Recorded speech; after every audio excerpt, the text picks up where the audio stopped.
Hi guys, it's Ray. I am going to do another blooming ink cup on a black base. This one I am going to stick to 3 colors. I haven't decided if I want to do them in stripes or at random yet.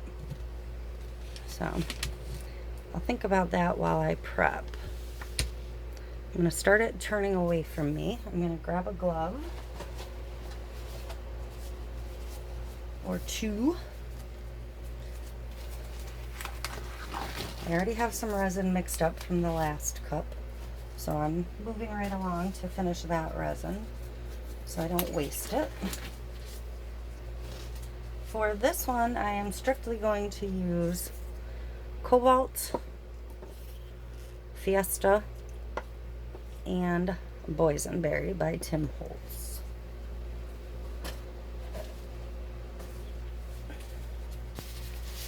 Just keep it simple, keep it girly. Alright, so this resin should still be okay. It's a little warm, but I don't think it's unmanageable yet. Now, I typically do my blooming inks with the Pinata White alcohol ink because it works so well. But I have this tint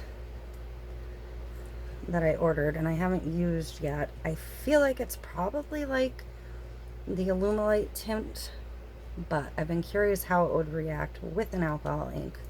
So I think this might be the cup I experiment on. I'm going to just do a couple drops to start when I get to that point, and if I feel like it's not going to work, I will abort and switch back to the Pinata inks. I buy the Pinata in the large bottle. I think it's a 4-ounce bottle from Amazon that comes with a little refill bottle and a little funnel to fill the needle tip bottle. Because I do use a lot of white ink. You're going to use it in your petri dish coasters and on your blooming inks, things like that. And you basically use as much of the white as each color. So for this cup, I'm going to use 3 colors and 1 white, but I'm going to go over each color with about the same amount of white as I use of each color. So I'm going to use 3 times the amount of white on this cup as any of the colors. This is stiffening up a little bit, so hopefully it'll be okay once I get some heat to it. It's smoothing out, so it's still workable, but it's not as fluid, which is fine. It'll still work. I'm going to go ahead and torch it quick to get any bubbles. Although this resin's been sitting, so there really aren't that many bubbles. But it'll also smooth it out and get it moving again. I'm picking up lint today, terrible, from somewhere, but I'm not terribly concerned with picking them out for this style of cup. Some of it could even be stray glitter, but that's fine. So I think I'm going to just not do stripes this time. I think I'm going to do just random color. So I'm just going to start dripping on. On the black base, it's very hard for you to see, but I can tell where I've dripped. And these colors will blend together, so I'm not worried about overlap where I would be sometimes. So 3rd color. I mean, the pink and the blue will make a purpley color to begin with, and then I'm adding purple. So nothing that's going to be uncomplimentary. I'm going to let it spin a minute so I can see where I may not have the coverage I'd like. I'm going to make sure I get a couple drips across the bottom so that can swirl. Now, again, I'm going to try this. It'll work or it won't. I'm going to just do 1 drip. I can already tell it doesn't flow the same as the inks do. So it might not float into the ink to pull the color. If that's the case, I'm just going to switch back to my pinata. Oh, I can tell it's working a little bit, but I think it's going to mute the colors more. So I may actually do a little bit of that, and then I just touched that to the resin, so I'm going to wipe it off.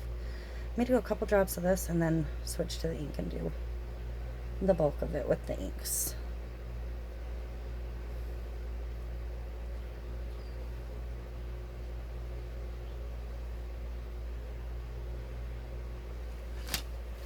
I think where I put those drips, I'm going to go ahead and put a dot of color on each one.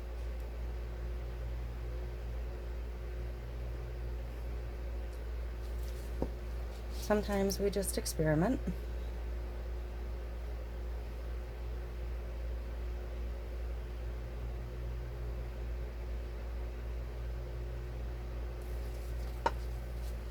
I'll go ahead and get some of the purple.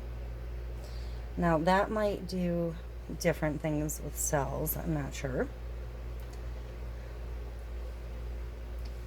Alright, so I'm going to go ahead and switch to my pinata ink. And I'm just going to drip, drip, drip all over. And you'll see the difference when the pinata comes around to compared to what the tint dye was doing.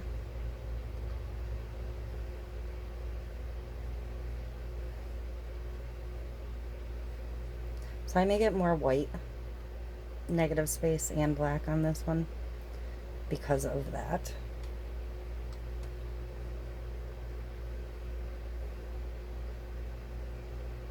But I'm going to heat this and let it move some anyways, so. Now, before I heat it, I'm going to look at it and see where I might want to add some color.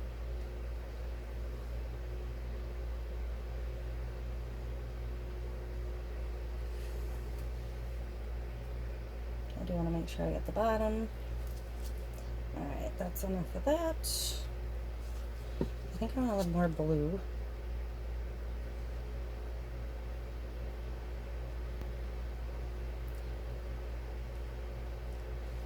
And that dye is kind of chunked up a little bit. I'm not too worried about it, but it may just make it not as smooth to go straight to a decal phase. So that's applied. I'm going to go ahead and hit it with the heat gun. I'm not going to torch it at this point. I'm just going to use my embossing tool heat gun and get the inks and the resin moving.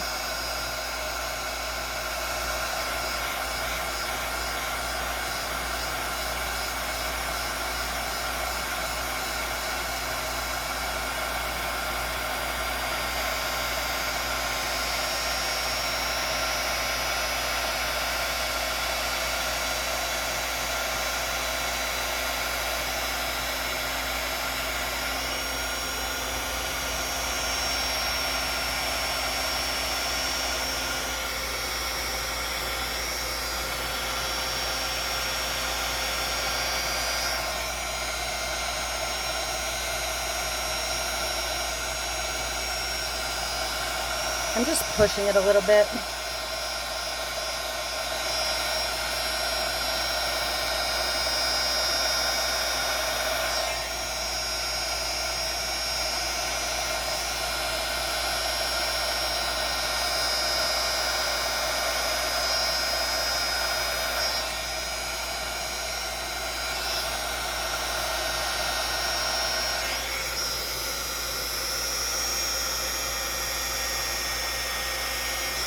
I'm going to push some back up.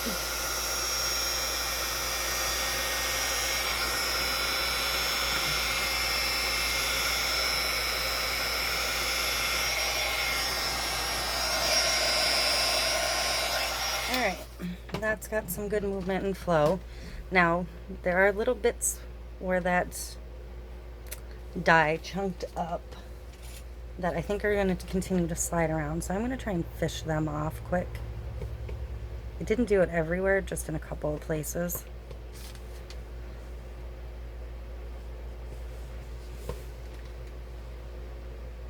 But I don't want them sliding around and leaving black trails. So So the ones I can get, I'm going to scoop.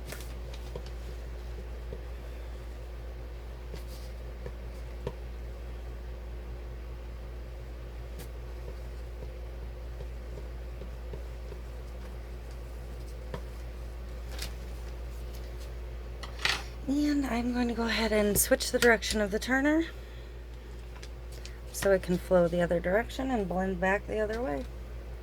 But that is it for this one. I'm just going to let it finish up and do its thing. And I'll come up with some kind of decal for it. I don't know what I'm doing with this one yet. This is not my favorite one of these I've done, but it is pretty. I think it's going to look cool when it's cured. So I'll come up with something fun to put on it. Thanks for watching. If you like this or you learned something, please go ahead and hit that like button, and I'd really appreciate it if you'd subscribe. And have a great day. Thank you.